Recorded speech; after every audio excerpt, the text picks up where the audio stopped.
여러분, 작은 스캔들이 있습니다. 스캔들이 있으면 이 작은 스캔들이 무엇에 덮일까요? 더 큰 스캔들에 덮이는 거예요. 사람들은요, 그러면은요, 참 이 재밌는 게 뭐냐 하면, 어떤 스캔들이 있는데 또 다른 스캔들이 일어나면은 앞에 거는 기억하지 못하고 뒤에 것만 기억해. 그리고 앞에 건 다 잊어버려요. 그러면서 덮여요. 근데 바울이 지금 그걸 이야기하고 있는 거거든요.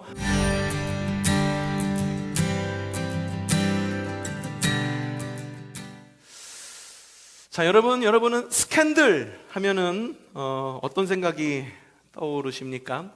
유명 정치인이나 연예인의 어떤 스캔들이 떠오르죠. 어떠한 정치인이 얼마만큼의 뇌물을 받았대더라, 아니면은 뭐 가족들 간에 어떤 비리가 있대더라, 이런 스캔들 있습니다. 그럴 때마다, 이런 정치인의 스캔들이 터질 때마다 꼭 하나 같이 터지는 게 있어요. 뭘까? 연예인 스캔들도 함께 터집니다.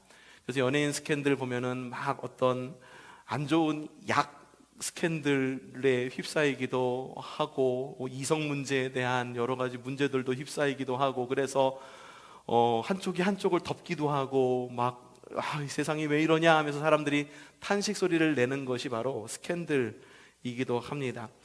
자, 스캔들 이야기를 하는 이유는요, 오늘 고린도 교회에 하나의 스캔들이 있었기 때문이고, 그리고 그런 스캔들을 덮는 또 다른 스캔들이 있었기 때문입니다. 자, 오늘 말씀은 고린도의 교회에 보낸 바울의 첫 편지입니다. 왜 편지를 보냈는가? 앞서도 이야기했듯이 고린도 교회 내에 스캔들이 있었기 때문에 편지를 보낸 겁니다. 조금 이따가 이 스캔들이 어떤 스캔들인지 좀 돌아볼 텐데, 우리가 지금 고린도 교회를 지금 들여다볼 것이지만 사실상 우리 교회를 좀 들여다보려고 하는 겁니다. 우리 교회가 그거 아십니까? 오늘로 우리 교회가 교회 탄생 61주년이 되는 해입니다. 대단하지 않습니까? 61주년이면은 환갑잔치 하는 나이가 61살인 나이인 거예요. 사실 좀 우리가 좀 더 풍요롭게 뭔가를 갖다가 나누면서 떡도 하고 음식도 하고 그래서 좀 나눴으면 어땠을까 하는 아쉬움이 좀 남기도 하기는 하지만, 그래도 우리가 실제로 입으로 먹는 떡보다 더 중요한 생명의 떡, 생명의 말씀을 우리가 먹음으로 인하여 우리가 좀 나머지 좀 남은 시간 62주년, 63주년, 64주년, 65주년, 66주년, 67주년, 68주년, 69주년, 70주년을 준비할 줄 아는 우리 교회가 되었으면 좋겠어요. 자, 우리 교회에는 스캔들이 있나요? 어떤 스캔들이 있습니까? 제가 봤을 때 여러분들이 스캔들이라고 여기는 것들, 제가 볼 때는 그다지 뭐 스캔들이라고 말할 것도 없는 것들입니다. 지난 61년 동안 우리 교회는 정말 큰 스캔들 하나 없이 정말로 지난 시간을 감사함으로 보내었습니다. 우리가 좀 이 시간을 좀 감사하고 또 다른 의미의 스캔들을 좀 생각해보는 시간이 되었으면 좋겠어요. 앞서서 왜 우리 교회에서 일어나는 여러분들이 스캔들이라고 여겨지는 스캔들이 큰 스캔들이 아니다라고 말하는 이유가 뭔지 아세요? 스캔들이라고 하는 거는요, 여러분, 조그만 우리와 같은 사람들이 뭔가 뭐 구설수에 휘말리는 것, 이런 걸 스캔들이라고 말하지 않아요. 보통의 경우에는 대통령이나 아니면 연예인이나 뭐 정치인이나 유명한 사람들, 이런 사람들이 뭔가 구설수에 올라야지 그게 스캔들이지, 우리 같이 작은 사람들은 그냥 하나의 소동, 하나의 소동, 소문, 뭐 그 정도에 지나지 않는 거거든요. 그럼 우리 감사할 수밖에 없지, 감사할 수밖에 없는 그런 61주년이 아닙니까? 여러분이 생각할 때 우리 교회 가운데 스캔들이 큰 게 있었어요? 제가 기억하기로는 그렇게 큰 거는 없었던 것으로 여깁니다. 함께 그 스캔들, 고린도 교회는 어떤 스캔들이 있었고 또 그 스캔들이 어떤 의미를 갖고 있는지 좀 돌아보겠습니다. 자, 고린도 교회는요, 자, 1세기 그리스 남부에 위치한 유명한 상업 도시입니다. 도시에 들어서면 눈에 띄는 가장 큰 건물이 있었는데, 해발 550m에 위치한 비너스 신전이 아주 크게 자리하고 있었습니다. 여성 사제들이 상주하고 있었어요. 그래서 그 가운데에서 매춘과 그리고 도박이 아주 이게 성행했었습니다.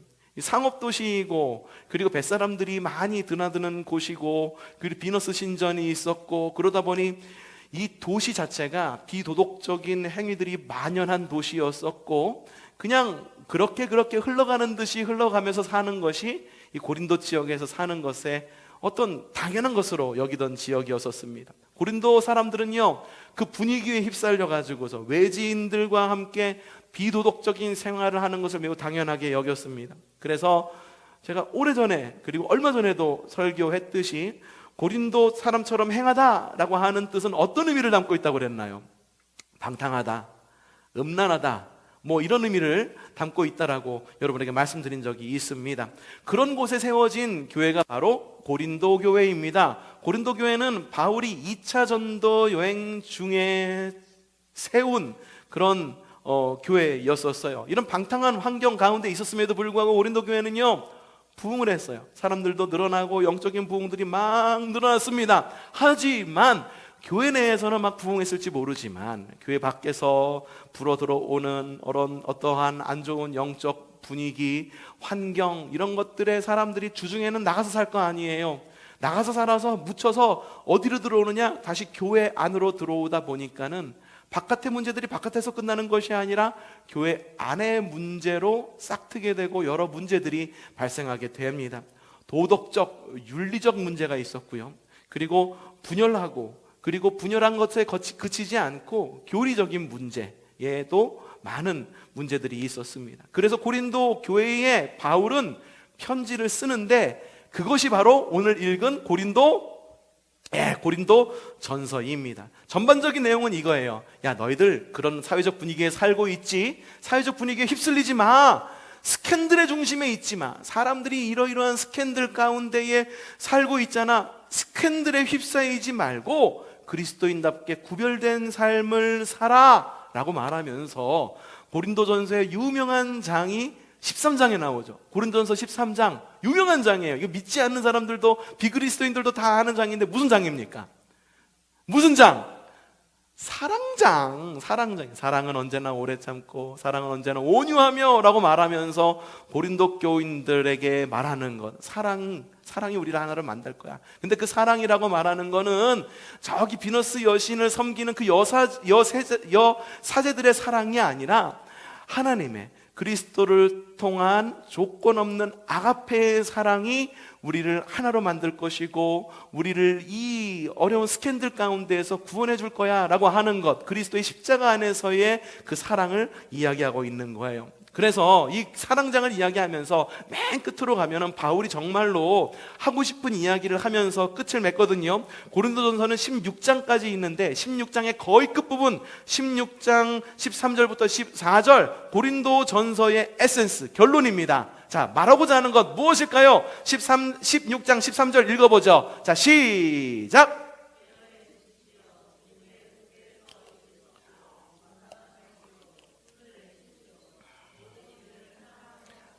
아멘. 여러분에게 하고 싶은 말이에요. 깨어 있으십시오. 믿음 안에 굳게 서 있으십시오. 용기를 내십시오. 힘을 내십시오. 모든 일을 사랑으로 하십시오. 제가 하고 싶은 이야기이기도 합니다. 근데 이런 이야기들, 이 이야기가 세상 사람들도 할 수 있는 이야기예요. 야, 너 잠들어 있으면 되냐? 깨어 있어야지. 믿음 안에 굳게 서 있어야지. 여러분, 네가 가지고 있는 가치관 있잖아. 가치관 안에서 굳게 서 있어야지. 흔들려서 되겠니? 힘을 내. 모든 일에서 우리 사랑하자. 믿지 않는 사람, 비그리스도인들도 할 수 있는 이야기가 사실 결론에서 나오고 있어요. 그런데 바울이 이야기를 하는 것은 비그리스도인들도 이야기하는 그 이야기를 똑같이 하는 걸까? 아니에요.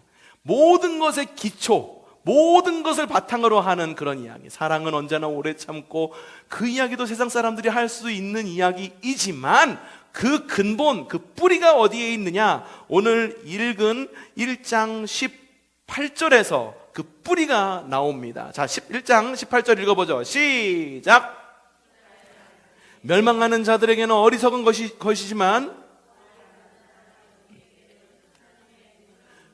십자가의 능력, 이게 개역개정 성경에는 십자가의 도라고 이야기를 하고 있는데 십자가의 능력 안에서의 사랑을 이야기하는 거고요. 십자가의 능력 안에서 깨어있으라고 하는 거고요. 십자가의 능력 안에서 굳게 서라는 거고요. 십자가의 능력 안에서 용감하라는 것이고요, 십자가의 능력 안에서 힘을 내라는 거고요, 십자가의 능력 안에서 사랑하라는 겁니다. 십자가의 능력 안에서 힘을 내십시오. 힘을 내세요, 힘을 내세요. 주님이 손잡고 계시잖아. 그거예요.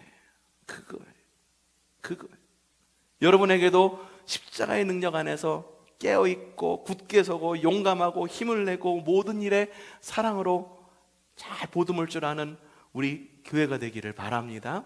우리 초성교회가 그런 교회가 되기를 바랍니다. 그런데 이 성경 이렇게 이야기를 하는데 바울이 이런 이야기, 십자가의 은혜 안에서 우리는 서로 사랑해야 되고 하나 되고 용감해야 되고 굳세야 되는데 그 이야기를 어떻게 풀어나가고 있는지 오늘 말씀 속에 그게 나와 있는데 이게 대칭구조로 되어 있어요. 대칭구조라는 게 뭐냐 하면은, 여러분 수학 좋아하세요?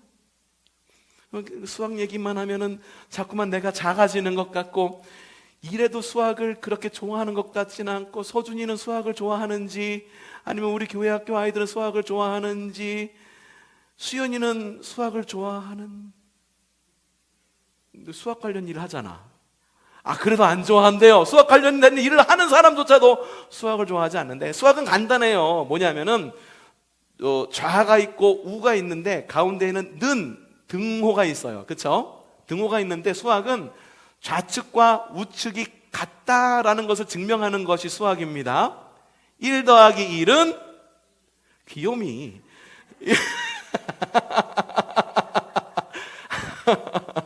1 더하기 1은 2예요.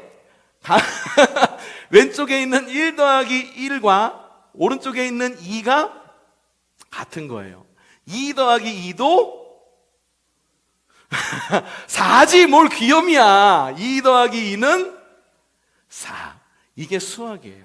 대칭구조도 마찬가지예요. 앞서서 뭔가를 이야기해요. 그리고 뒤에서 이것과 마찬가지로 이것도 이렇게 해석이 돼 라고 말하는 것이 대칭구조. 아닐 경우 반대일 경우도 있어요. 앞에서 이야기하면서 아니야, 하지만 이거는 이거야 라고 말하면서 대칭구조를 이루는 경우가 있는데, 오늘 말씀이 바로 대칭구조를 이루고 있는 거예요. 자, 오늘 말씀은 어떻게 구조를 이루고 있는가? 오늘 읽은 말씀은 아니지만 앞선 말씀, 바로 직전의 말씀이 있습니다. 고린도전서 1장 17절 말씀 함께 읽어보도록 합시다. 시작. 그리스도께서는 세례를 주라고 나를 보내신 것이 아니라 복음을 전하라고 보내셨습니다. 복음을 전하되 말의 지혜로 하지 않게 하셨습니다. 무엇이 나오네요? 복음을 전하되 무엇으로 하지 않게 했다고요? 말의 지혜로 하지 않게 하셨다라고 말하면서 처음에 말의 지혜라는 것이 먼저 나옵니다. 그 다음에 그 다음 절에서 뭐라고 나오느냐? 18절에서 이렇게 나옵니다. 18절 읽어보죠. 시작. 십자가의 말씀이 멸망하는 자들에게는 어리석은 것이지만 구원을 받는 우리에게는 하나님의 능력입니다. 앞서서 말의 지혜가 나왔고 그 다음에 뭐가 나옵니까? 십자가의 말씀, 요 두 개를 갖다가 대칭을 두고 있는 거예요. 무엇과 무엇? 말의 지혜, 하나는 십자가의 말씀. 개역개정 성경에는 십자가의 도. 여러분, 고린도 같은 지역에서 그리스도인으로 산다라고 하는 것은 여러분 어떨까요? 쉽지 않은 일이에요. 그리고 굉장히 비그리스도인들에게는 어리석은 일처럼 보일지 모릅니다. 왜냐하면 문화와 경제가 굉장히 밀접하게 복잡하게 연결이 되어 있어요. 그리고 관계, 경제생활 그 모든 것에서 불이익을 당할 각오를 하고 있어야 되는 거예요. 사회적 분위기가 노세 이게 노인들을 위해서 제가 눈높이로 이렇게 노래를 하면은 따라 부르시는 거. 노세 젊어서 많이 노셨어요? 못 논 것이 한이 되십니까? 예, 지금 많이 하나님 나라를 누리시기를 바랍니다. 예, 그렇게 사회적 분위기가 노세면은요, 그리스도인들도 노세로 살아가는 것이 제일 편해요. 사회적 분위기가 돈만 밝히고 재물 우선주의라고 한다면 그리스도인들도 돈 버는데 최선을 다하면서 사는 것이 가장 편합니다. 예를 들어 이런 거예요. 야, 무슨 교회는 무슨 교회야. 주일도 나와가지고 열심히 일해서 돈 벌어야지. 근데 그리스도인들은 어떻습니까? 주의를 지켜야 돼. 교회 가야 돼. 예배해야 돼. 그러니까 요거 잠시만 요 시간만 빼주면 안 돼요? 야, 너 거기 빠지면은 그 시간 빠지면 너 승진에 불이익 갈 수 있어. 너 우리 회사에서 일하기 싫어? 이런 분위기 속에서 어떻게 그리스도인으로 바르게 살아갈 수 있겠습니까? 믿지 않는 사람들이 본다고 한다면, 사회적 상식 안에서 살아가지 않는다고 한다면 사람들이 봤을 때에는 어떻게 들릴까요? 어떻게 보일까요? 참 미련하다. 저거 눈 한 번만 딱 감으면 누릴 것이 얼마나 많은 게 이 세상인데, 눈 한 번만 딱 감으면 즐거운 것이 얼마나 많은 게 이 세상인데 저렇게 말이야 사람이 뻣뻣해서 에이 그렇게 뻣뻣하게 살면 나중에 부러져 이 사람아. 이런 것이 사회적 분위기와 그리스도인이 이 사회적 분위기 안에서 살아간다는 것이 얼마나 힘든 것을 말해주고 있는 거죠. 고린도 교회가 바로 그런 교회 위치에 있었다는 거예요. 주님은 어떠셨을까? 여러분, 주님이 적당히 한번 눈 한번 딱 감고 유대인들과 그 로마에 있는 그 관리들과 좀 타협을 했다면 어땠을까라는 생각 좀 해보신 적 없으세요? 패션 오브 크라이스트라고 하는 영화 보면 어때요? 잔인하죠. 그리고 굉장히 좀 보기 너무 불편해요. 주님께서 나를 구원하셨다라고 하는데 그게 나에게 은혜가 되기 전에 먼저 그것이 나의 불편함으로 다가오는 것이 사실이 아닙니까? 좀 적당히 좀 타협하고 적당히 좀 눈 감고 네가 유대인의 왕이냐? 라고 말하면 에이 내가 언제 그랬어. 그때 내가 말한 그런 의미는 그런 의미가 아니라 라고 말하면서 뭔가 조금 해석이 필요하고 뭔가 좀 이렇게 좀 핑계가 좀 있었다고 한다면은 주님께서 굳이 십자가를 통해서 구원하실 필요가 있을까? 멋진 옷 입고 화려한 조명 속에서 말의 지혜, 오늘 말씀에서 그게 나오잖아요. 말의 지혜, 대칭구조라고 그랬죠. 말의 지혜를 갖고 달콤하게 사람들을 유혹했다라고 한다면 주님이 얼마나 쉽게 우리의 구원을 성취할 수 있었을까? 그렇게 생각한다고 한다면요, 우리가 지난주와 지지난주를 통해서 겪어온 고난주간과 부활절, 이 모든 것은 정말로 미련한 거예요. 적당히 좀 타협하고 적당히 좀 물러날 때 물러날 줄 알고 뻣뻣하지 않고 꼿꼿하지 않은 그런 것, 어떻게 보면은 다행이다, 좀 자연스러운 거라고 여겨질지 모르지만 주님은 그렇게 하시지 않았어요. 주님은요, 타협하려면 얼마나 많이 타협할 수도 있겠습니까? 하지만 타협하지 않으시고 십자가의 길을 가십니다. 왜? 그 길이 옳았기 때문에, 그것이 하나님의 방법이었기 때문에. 그래서 바울도 이야기를 하는 거예요. 1장 18절 한번 읽어보죠. 시작.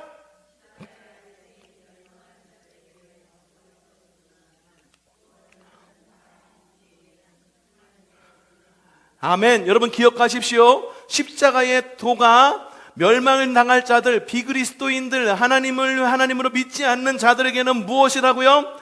어리석인 것일지는 모르지만 우리 하나님의 백성에게는 그것이 뭐라고 말합니까? 그것이 능력이다 라고 이야기를 하는 거예요. 여러분 전도하세요 라고 말하니까 적당히 사람들과 어울리면서 적당히 전도를 위해서 그리스도의 가치를 무너뜨리면서까지 전도하라는 의미인가요? 예를 들어 이런 거예요. 좀 전도하고 싶어. 그러니까 전도하려고 그러는데 옆집 아무개가 주일날 한번 빠지고 어디 한번 같이 좀 놀러 가면은 한번 가주면은 교회 나온대. 그러면은 거기 따라가야 되는 건가요? 말아야 되는 건가요? 그건 아니다라고 하는 거예요. 옳지 않은 거라고 하는 거죠. 여러분, 사람들이요, 우리를 볼 때 그들과 비슷한 부류로 보기 시작하면은요, 그때부터는 그리스도인의 정체성이 없어지는 거고 그리스도인의 능력이 없어지는 거예요. 그리스도의 능력은 어디서부터 나오는 건지 아십니까? 비그리스도인과의 차별, 비그리스도인과 구별된 것, 거룩한 것이 그리스도인의 능력이에요. 여러분들 거룩해지십시오. 세상 사람들이 미련하다라고 말할 정도로 복음을 붙들고 살아가는 우리 교회가 되기를 바랍니다. 복음을 붙들고 살아가는 그리스도인이 되기를 바랍니다. 바울이 그걸 이야기를 하는 거예요. 십자가의 도가 미련해. 하지만 주님께서는 그 길을 갔어. 그 길을 간 것, 그것이 바로 그리스도인의 능력이야. 그걸 첫 번째로 이야기를 하고 있는 거예요. 두 번째로 이야기하는 것이 무엇이냐? 고린도 교회에 있는 그런 스캔들, 여러 가지 스캔들, 사람들과 비슷비슷하게 살아가는 것, 그냥 사람들과 얼버무려서 살아가는 것, 그 스캔들을 넘어서 따라합시다. 지상 최대 스캔들을 이야기를 하고 있는 거예요. 지상 최대의 스캔들 안에 살아가라라고 이야기를 하는 거예요. 여러분, 작은 스캔들이 있습니다. 스캔들이 있으면 이 작은 스캔들이 무엇에 덮일까요? 더 큰 스캔들에 덮이는 거예요. 사람들은요, 그러면은요, 참 이 재밌는 게 뭐냐 하면, 어떤 스캔들이 있는데 또 다른 스캔들이 일어나면은 앞에 거는 기억하지 못하고 뒤에 것만 기억해. 그리고 앞에 건 다 잊어버려요. 그러면서 덮여요.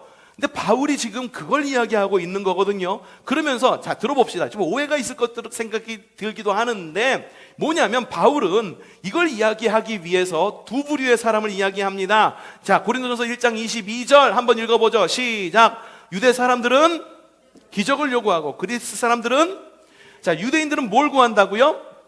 기적을 요구하고 그리스 사람은 지혜를 찾는다고 그래요. 왜 이런 이야기가 나왔을까? 유대 사람들은요, 늘 기적을 갈망하며 기적을 찾던 사람들이었었습니다. 예수님께서 오셔서 정말 많은 기적을 행하셨어요. 오병이어 기적, 그쵸? 병든 자를 치유하시고 죽은 자를 살리시는 그런 기적. 야, 죽은 자를 살린 기적이 정말 최고의 기적이라고 여겨지지 않습니까? 근데 죽은 자를 살렸음에도 불구하고, 그럼에도 불구하고, 아이고 주님, 그것 말고 특별한 무엇 그 능력 좀 뭔가 조금 더 보여주세요, 더 보여주세요 했던 것이 유대인이었었거든요. 그래서 오늘 말씀 뭐라고? 유대 사람들은 무엇을 요구하고? 기적을 요구하고, 그리고 그리스 사람은 뭘 구한대요? 지혜를 구한대요. 그리스인들, 그리스 하면은 유명한 것이 있습니다. 특산물이 있어요. 그게 뭐냐 하면은 철학이라고 하는 거예요. 뭐? 철학. 그리스의 유명한 철학자들이 있죠. 플라톤, 아리스토텔레스, 내 자신을 알라. 누구? 소크라테스. 유명한 철학자들이 그리스에서 나왔어요. 그래서 그리스 사람들이 생각하는 상식이란 뭐냐 하면은 상식, 생각, 지혜, 철학에 부합된, 유명한 사람의 철학에 부합된, 지혜에 부합된 특별한 무엇이 주어졌을 때 그들은 그래, 이해할 만하겠다라고 수긍했던 사람이 그리스인이었었어요. 자, 앞서서 유대 사람들은 무엇을 구하고? 기적을 구하고, 그리스 사람은 뭘 구하고? 지혜를 구하고, 그런 배경에서 이 이야기가 있는 거예요. 만약에 이러한 같은 잣대로 고린도에서 가장 특별한 그 무엇을 갖다가 정의 내린다고 한다면 뭘까? 고린도에서 더 특별한 그 무엇, 유대 사람에게는 기적과도 같고 그리스 사람에게는 철학과도 같은 그 무엇이 뭘까? 좀 더 놀고, 좀 더 즐기고, 좀 더 쾌락에 누리고, 사회적 분위기에 합한 상식적인 삶이 바로 그런 삶이었다라고 하는 거예요. 근데 바울이 이야기하는 건 뭐냐 하면은 달라야 된다는 거예요. 달라야 된다는 거 하는 거. 유대 사람들이 말하는 기적, 그리스 사람들이 말하는 지혜, 그리고 고린도라고 하는 그 지역 가운데 있는 사람들, 어떤 그런 퇴폐적인 그런 분위기에서 똑같이 살면 안 되고 다르게 살아야 된다라고 하는 거예요. 사람들이 만들어내는 스캔들 속에 살아야 된다? 그걸 말하는 건가요? 야, 너도 스캔들, 나도 스캔들이니까, 이 사람도 스캔들, 저 사람도 스캔들이니까 나도 스캔들 하나쯤에 있어도 티나지 않는 것, 그러니 나도 스캔들 안에 살아가는 것, 그걸 말하는 걸까? 그게 아니라 조그만 스캔들, 사람들과 똑같은 스캔들이 아니라 지상 최대의 스캔들에 덮여 살아가야 된다는 걸 이야기하는데, 이것을 위해서 고린도전서 1장 23절 후반절에 이렇게 적혀 있습니다. 읽어보죠. 시작. 십자가에 달리셨다는 것은 어리석은 일입니다. 자, 한번 띄워주세요. 그리스도가 십자가에 달리셨다는 것은 유대 사람에게는 뭐예요? 거리낌.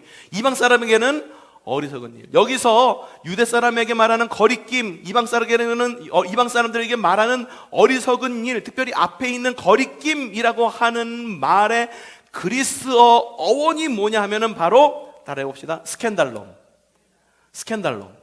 거리끼는 것이라고 하는 단어가 바로 스캔달론이라고 하는 거예요. 어디서 많이 들어보셨죠? 뭡니까? 앞서 제가 계속 이야기했던 스캔들, 영어의 스캔들은 바로 그리스어인 스캔달론으로부터 왔는데, 이 스캔달론은 뭐냐 하면은 거리끼는 거예요. 그래서 사람들이 스캔들에 휘말리기 싫은 것이 이유가 뭐냐면, 스캔들은 거리끼는 거니까 거리끼는 거니까. 근데 오늘 말씀에 이 거리끼는 것, 스캔달론이 뭐라고, 아직 내려주면 안 되는데, 자, 뭐라고 이야기를 합니까? 자, 유대 사람에게 거리낌이고 이방 사람에게는 어리석은 일이 맨 위에 나와 있어요. 뭡니까? 그리스도의 십자가. 그것이 바로 거리끼는 것이고 어리석은 일인데, 그것이 바로 스캔들. 일반 사람들이 가지고 있는 어떤 조그만 스캔들이 아니라 그 스캔들을 덮고도 남는 굉장히 큰 거리낌이고 어리석은 일이지만, 주님께서 이루신 구원의 스캔들, 지상 최대의 스캔들이라고 이야기를 하는 거예요. 고린도 교회의 성도들에게 이야기하는, 야, 환경과 분위기에 휩쓸려서 스캔들 가운데 교회되지 마. 사람들이 지방에서 손가락질하면서 아우 그 교회는 이렇다며 저 교회는 이렇다며 스캔들의 중심, 그런 스캔들의 중심에 서지 말고 지상 최대의 스캔들에 덮이는 아름다운 교회가 되어라 라고 말하는 것이 바울의 이야기예요. 그리고 61주년을 맞이한 우리 교회를 위해서 제가 여러분에게 바라는, 그리고 초성교회가 그런 교회가 되기를 바라는 저의 마음이다라고 하는 거예요. 제 마음일 뿐만 아니라 주님의 마음이지 않을까 싶어요. 우리 교회, 여러분, 우리 교회가 교회다운 교회가 되는 길이 뭘까? 매주 모여가지고 말씀 들으면서 그냥 주님을 추억하고 주님의 정신, 복음의 정신을 기리면서 그 안에서 살아가는 것, 그걸 말하는 걸까? 그것을 넘어서 지상 최대 스캔들 안에서 성령의 능력을 힘입어서 이기는 군사로 세워지는 것이 바로 우리가 교회다운 교회로 되는 길이라는 걸 말하고 있는 거예요. 여러분에게는 어떤 스캔들이 있습니까? 우리 교회는 어떤 스캔들이 있습니까? 다른 교회를 보면 어떤 스캔들 가운데에 있습니까? 다른 교회들 다 그러니까는 우리도 다 그렇게 하자. 티도 안 나니까는, 다른 사람들 다 그렇게 사니까 우리 그리스도인들도 다 그렇게 살자, 그거를 이야기하는 겁니까? 다르게 살자는 거예요. 작은 스캔들, 우리의 정욕으로 인해서 만들어지는 스캔들, 우리의 욕심으로 인해서 이루어지는 스캔들, 한 걸음 물러서지 못해서 만들어지는 그런 스캔들 가운데 머물지 말고 지상 최대의 스캔들인 예수 그리스도의 십자가, 바로 그 십자가, 사람들은 거리끼는 바로 그 스캔들일지 모르지만 우리에게는 능력인 바로 그 스캔들 안에서 바로 서는 교회가 되자라고 하는 거예요. 능력이 있는 교회란 뭡니까? 좋은 시설이 있는 교회예요? 좋은 환경 가운데 있는 교회예요? 막대한 재정으로 세상을 섬기는 그런 교회가 정말 좋은 교회입니까? No. 그리스도의 십자가가 살아있는 교회가 진짜 능력 있는 교회입니다. 그래서 복음의 깃발을 들고 복음 아래에서 세상을 변화시키는 교회가 진짜 능력 있는 교회예요. 지금의 우리 교회 보면 어떻습니까? 61살, 이제 환갑에 이르렀지만 정말 어려운 가운데 있는 것이 실제적인 우리의 삶의 모습일지 모릅니다. 사역제도 부족해요. 재정의 위기이기도 합니다. 그리고 각자 생각하는 것들이 뭐 이전에도 똑같았지만 다 다릅니다. 하지만 십자가 정신, 지상 최대의 스캔들 안에서 우리가 살아있는 한 우리 교회는 여전히 위대한 교회가 될 거라는 거. 하나 되지 못하십니까? 십자가를 생각하십시오. 재정이 부족하세요? 십자가를 생각하세요. 사역자가 부족합니까? 십자가를 생각하십시오. 오늘 아침에도 교회 학교를 섬기기 위해서 성도들이 교사다라고 말하면 부담을 갖겠지만 그래도 교회 학교를 섬기기 위해서 여러 성도들이 나와서 교회 학교를 섬겼어요. 처음에 제 혼자 그리고 제 아내가 단 둘이 맡아가지고선 했던 교회 학교, 이래하고 서준이 둘로 코로나 이후에 둘밖에 없었던 교회 학교, 애들은 늘어나는데 도무지 그 아이들을 갖다가 어떻게 섬겨야 될지를 모르겠고 그런 가운데 있었었는데 이러이러한 어려움이 있습니다. 이러이러한 어려움이 있으니까 와서 도와주십시오 라고 말했을 때 교회를 향한 긍휼의 마음, 저는 그렇게 생각을 해요. 교회를 향한 긍휼의 마음도 있었지만 하나님께서 그 십자가를 통해서 우리에게 감동을 주신 것이 아닌가라는 그런 생각이 드는 거예요. 그런 은혜 안에서 어떤 이들은 운전으로 아이들을 집으로 픽업도 해주고 데려도 오고, 그리고 아이들과 섞여가지고 함께 찬양을 해주는데 서준이하고 일에 둘만 있었을 때에는요 뻘쭘뻘쭘하지. 일에는 아빠가 앞에서 찬양 인도하니까는 얘가 조금 쑥스럽지. 서준이 일에가 쑥스러우니까 누나가 쑥스러우니까 같이 쑥스럽지. 찬양을 하자고 그래도 막 쭈삣쭈삣 이러던 애들이 같이 나와가지고선 그 사이에 앉아가지고 찬양을 해주고 같이 막 소리를 질러주고 말씀 듣는데 같이 이렇게 호응해주고 얼마나 큰 힘이 되는지 모르겠더라고. 사역자가 부족했었어. 하지만 우리가 십자가를 기억하고 그리고 지상 최대의 스캔들 안에 있는다라고 하는 것을 기억한다라고 한다면 우리의 어려움쯤은 정말 별것 아니다라는 생각이 들어요. 재정의 어려움 어떻습니까? 코로나 기간 동안 많이 돌아가셨어요. 그리고 그 기간 동안 돌아가셨는데 채워지지는 않고 아이들도 보내지 않고 그리고 돌아가신 다음에 코로나 기간 동안에 이 전도도 안 되고 그러다 보니까는 같이 교회 재정도 같이 어려워지던 그런 때가 아니었었습니까? 그런 때 그게 정말 어려웠을까? 제가 정말 어려웠던 건 뭔지 아세요? 그럼에도 불구하고 나와서 함께 십자가의 은혜를 붙들고 지상 최대의 스캔들이었던 그 거리낌을 거슬러 가지고선 하나님을 예배하고자 하는 마음이 줄어들고 사그라들고 쪼그라들었다라고 하는 건 저는 그게 제일 슬프고 제일 마음이 아팠었어요. 여러분 어떻습니까? 십자가의 정신, 지상 최대의 스캔들이 살아있는 교회가 되기를 원합니까? 그런 선교회가 되시십시오. 그런 속회가 되십시오. 그런 교회가 되십시오. 그런 그리스도인으로 세상을 향해 나아가 승리하는 여러분들 되시기를 바랍니다. 내 꾀로 무엇인가를 갖다가 어려움을 해치려고 하십니까? 네, 절대로 어떤 경우에는 헤쳐나가지 못할 경우도 있을지도 모릅니다. 하지만 기억하십시오. 바울은 오늘 말씀을 통해서 뭐라고 이야기를 하느냐? 마지막으로 한번 읽어보겠습니다. 고린도전서 1장 25절 큰 목소리로 한번 읽어보도록 합시다. 시작! 하나님의 어리석음이 사람의 지혜보다 더 지혜롭고 하나님의 약함이 사람의 강함보다 더. 여러분 어리석은 하나님이라고 이런 거 들어보셨어요? 들어본 적 없죠. 약한 하나님, 위약한 하나님이란 말 들어본 적 있어요? 없죠. 그럼에도 불구하고 하나님에게 어리석음이 있다 한다면, 없지만 있다고 한다면 그것조차도 사람의 지혜보다 더 지혜롭고, 위약하신 하나님은 계시지도 않지만 그 위약하신 하나님이 있다고 친다고 할지라도 그 하나님의 위약함이 나의 최대함의 강함보다도 강하다라고 하는 것. 그러니 우리는 십자가로 돌아갈 수밖에 없음을 다시 한번 깨닫게 됩니다. 지상 최대의 스캔들에 휘말리는 우리가 되기를 바랍니다. 아주 작은 스캔들에 휘말리지 아니하며 그 모든 스캔들을 덮고도 남는 바로 그러한 지상 최대의 스캔들 안에서 승리하는 저와 여러분이 되기를 주님의 이름으로